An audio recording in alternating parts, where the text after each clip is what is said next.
Astaghfirullah. Assalamualaikum warahmatullahi wabarakatuh.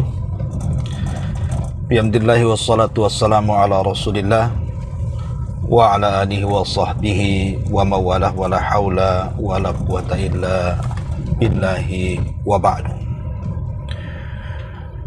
Faedah dalam perjalanan, ada 7 kelompok yang akan diselamatkan Allah Subhanahu wa ta'ala dari fitnah dan azab kubur.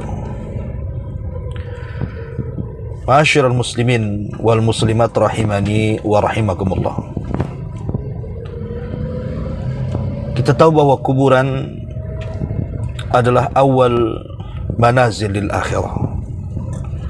Dia adalah awal perjalanan kita menuju akhirat Allah Subhanahu wa ta'ala.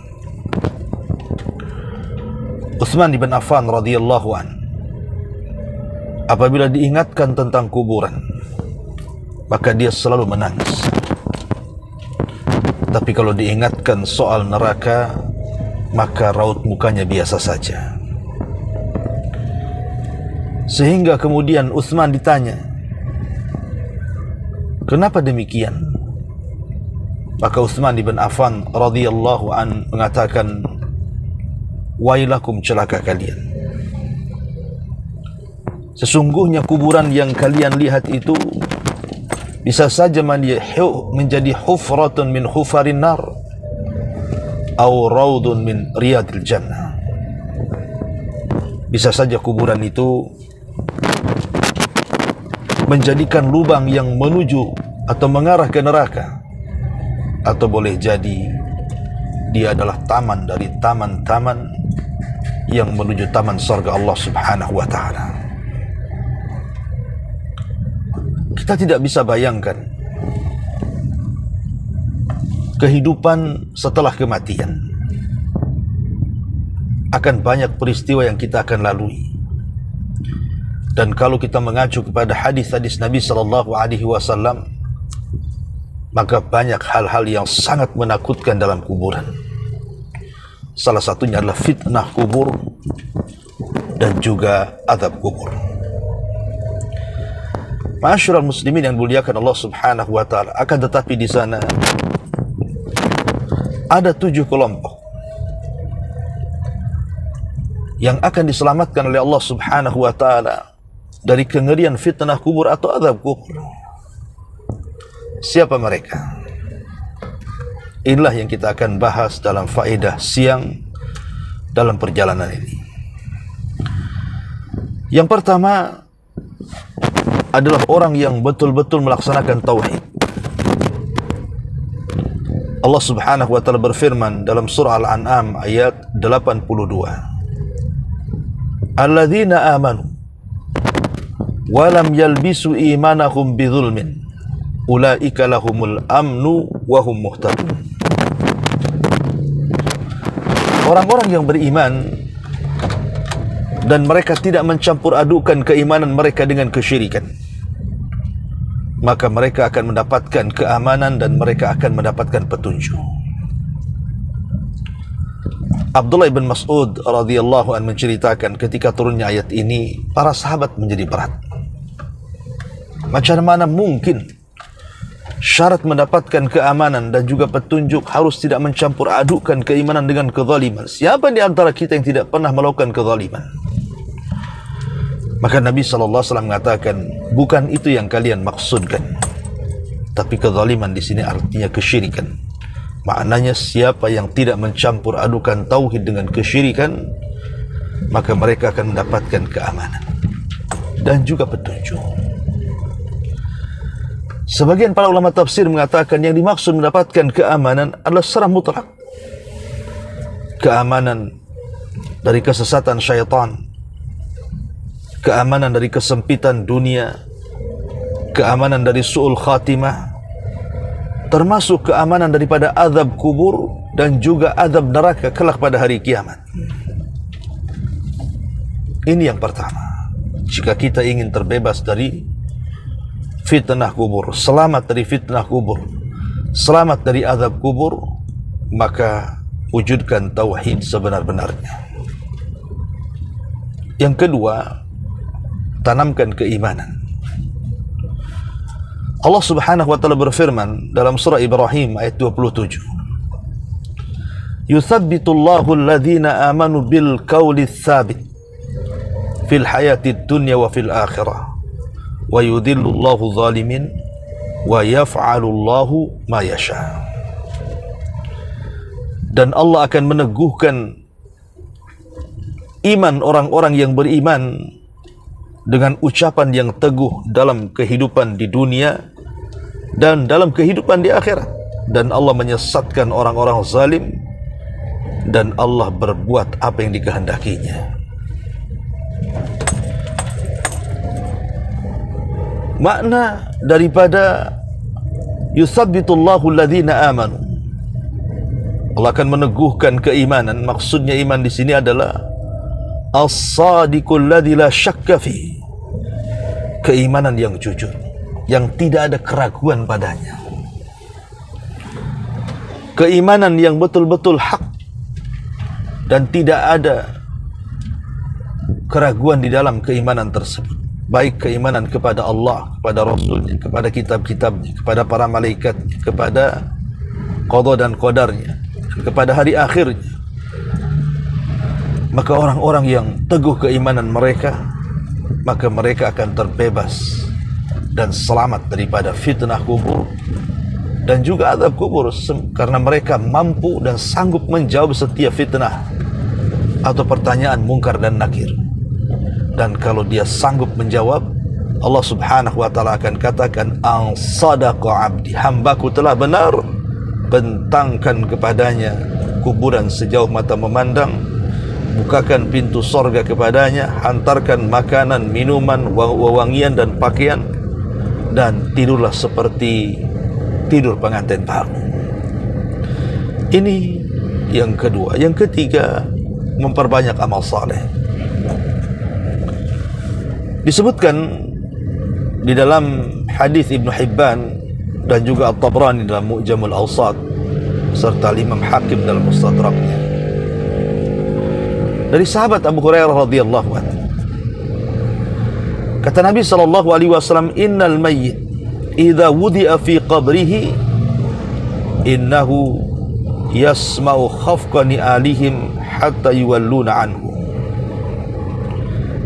Seorang yang meninggal dunia, apabila diletakkan di kuburannya, maka dia sempat mendengar suara terompah yang mengantarkannya sampai mereka betul-betul menjauh dari kuburan.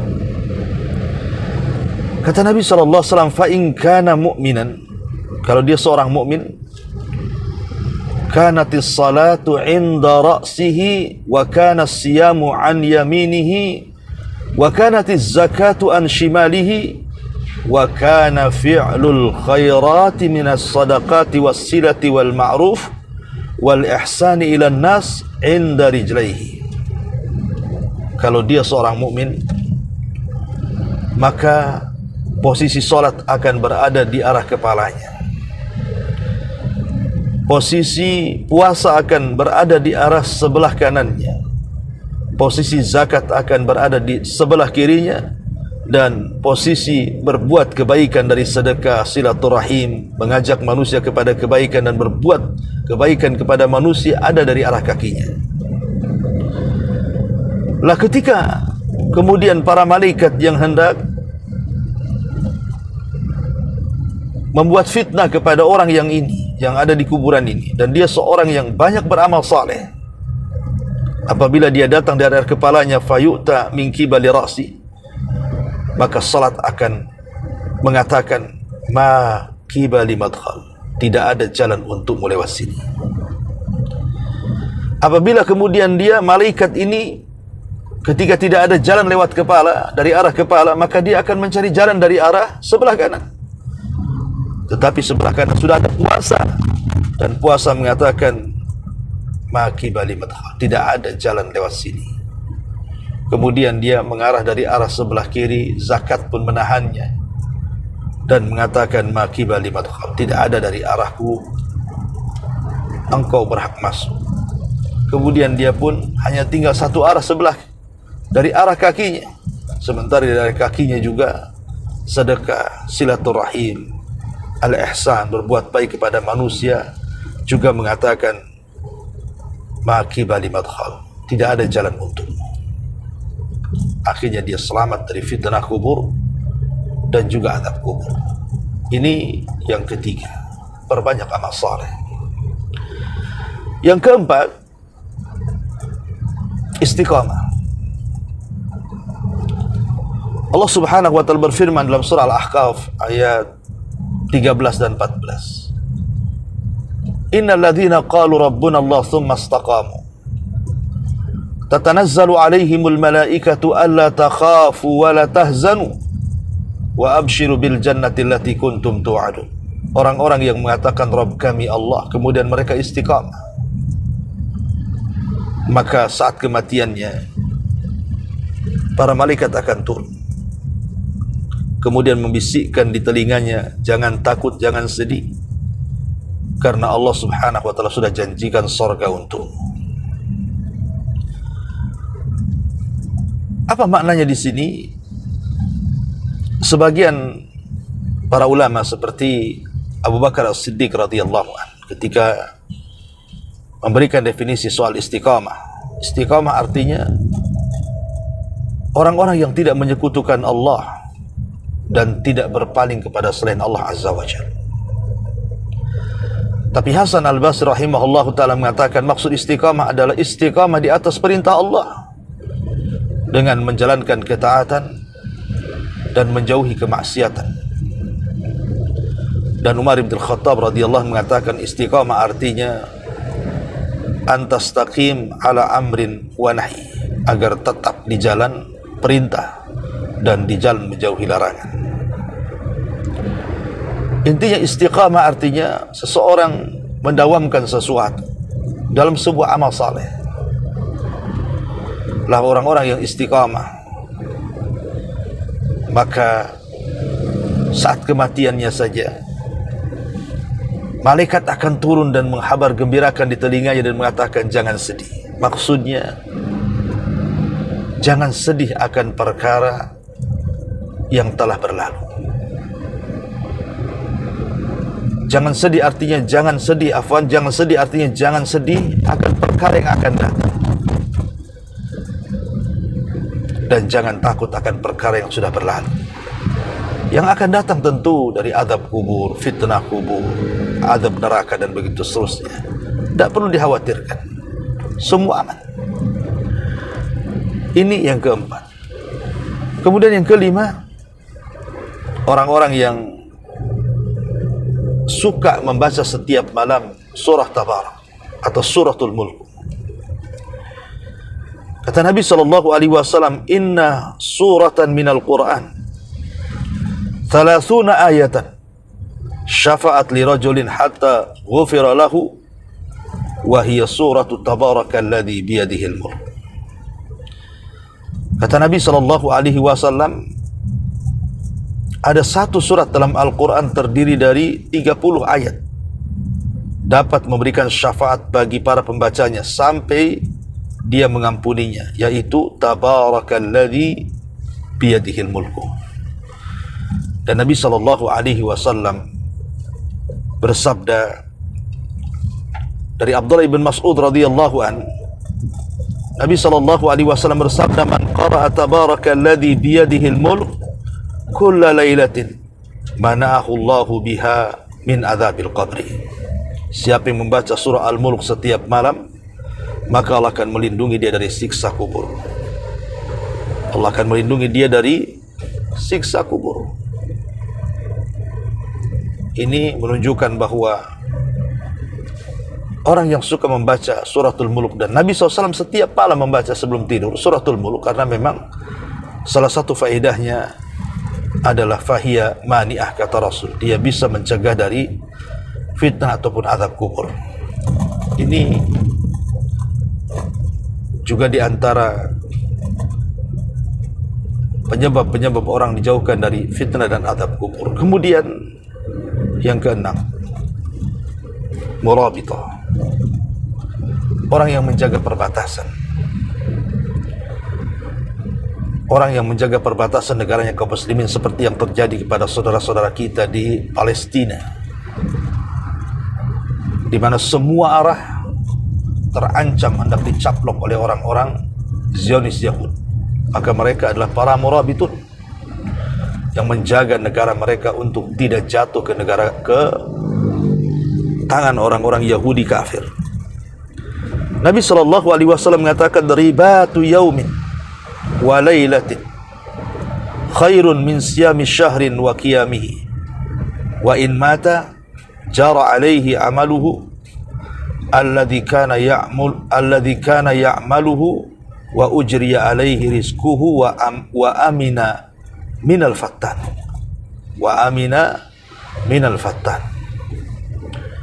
Kata Nabi SAW, berjuang sehari semalam, maksudnya ribat, menjaga perbatasan, itu lebih baik daripada puasa 1 bulan dan salat malam 1 bulan. Jika dia mati, maka pahalanya yang telah ia lakukan akan tetap mengalir, rizkinya pun akan tetap berlangsung dan akan dijaga dari fitnah kubur, kata Nabi SAW. Maka ini juga orang-orang yang akan terbebas dari fitnah kubur dan azab kubur. Kemudian yang nomor 7, orang yang mati syahid. Orang yang mati syahid berdasarkan hadis Nabi SAW dari Miqdad Al-Miqdam radhiyallahu anhu. Nabi SAW mengatakan, inna lisyahid indallahi hisalan. Sesungguhnya orang-orang yang mati syahid di sisi Allah Subhanahu wa ta'ala mendapatkan banyak kemuliaan. Kemudian Nabi SAW menyebutkan beberapa kemuliaannya. Salah satunya, Nabi SAW mengatakan, wa yujazu min adzabil qabri wa ya'manu yaumal faza'il akbar. Maka dia akan diselamatkan dari siksa kubur, mendapatkan keamanan dari ketakutan pada hari yang sangat menggoncangkan dada. Ini yang nomor 7. Ma'asyiral muslimin yang dimuliakan Allah Subhanahu wa ta'ala, inilah 7 kelompok yang akan mendapatkan keselamatan dari fitnah dan juga adab kubur. Dan di sana juga saya tambah 8, mengingatkan kepada kematian. Ingat mati. Kata Nabi SAW, akthiru dzikra hadhimil ladzatil maut. Perbanyak oleh kalian mengingatkan sesuatu yang akan menghancurkan kenikmatan kalian. Apa itu? Kematian. Kenapa mengingat kematian bisa mencegah kita dari fitnah dan azab kubur? Pertama, karena kematian akan mengingatkan manusia bahwa dia akan mati sehingga tercegah untuk tidak melakukan maksiat dan dosa. Yang kedua, mengingat kematian itu tersegera kita untuk bertobat kepada Allah Azza wa Jalla. Kemudian yang ketiga, menjadikan kita takut sehingga dia tidak akan merasa aman dari fitnah kubur dan azabnya, dan dia akan persiapkan itu semua tentu dengan sebaik mungkin. Makanya mengingat kematian juga salah satu wasilah kita bisa terbebas dari fitnah dan juga azab kubur. Kemudian nomor 9, doa. Sebagaimana hadis Nabi SAW, setiap sebelum salam dalam setiap salat, Nabi mengajarkan sebuah doa, Allahumma inni a'udzubika min adzabil qabri wa a'udzubika min fitnatil masihi dajjal wa a'udzubika min fitnatil mahya wal mamat. Kata Nabi SAW, aku berlindung kepadamu ya Rabb dari azab kubur, aku berlindung kepadamu dari fitnah dajjal, aku berlindung kepadamu dari fitnah kehidupan dan kematian, dan juga wa'udzubika minal ma'sam wal maghrab, dan aku juga berlindung kepadamu ya Rabb dari perbuatan dosa dan hutang. Dan riwayat min azabi jahannam, dari azab jahannam. Maka doa juga salah satu yang bisa menjauhkan kita dari fitnah dan azab kubur. Kemudian yang terakhir tentu bertakwa kepada Allah Subhanahu wa ta'ala, karena Allah Subhanahu wa ta'ala mengatakan, wa anzainal ladzina amanu wa kanu yattaqun, dan kami selamatkan orang-orang yang beriman dan mereka bertakwa, artinya diselamatkan dari azab kubur, dari siksa neraka, dan begitu seterusnya. Ya, termasuk juga orang yang meninggal di hari Jumat dan dia orang saleh, atau meninggal karena penyakit perut dan dia orang saleh, maka mereka pun orang-orang yang terhindar dari fitnah kubur dan azab kubur. Mudah-mudahan kita mendapatkan keistimewaan bisa terhindar dari fitnah kubur, selamat dari fitnah kubur, terhindar dari azab kubur dan selamat dari azab kubur, karena bagaimanapun kuburan adalah penentu kita untuk perjalanan yang begitu panjang menghadapi akhirat kelak. Ma'asyiral muslimin yang dimuliakan Allah Subhanahu wa taala, yang sedikit ini mudah-mudahan manfaatnya. Subhanakallahumma bihamdika asyhadu an la ilaha illa anta astaghfiruka wa atubu ilaik. Allahu taala alam. Assalamualaikum warahmatullahi wabarakatuh. Selamat melaksanakan puasa Ramadan.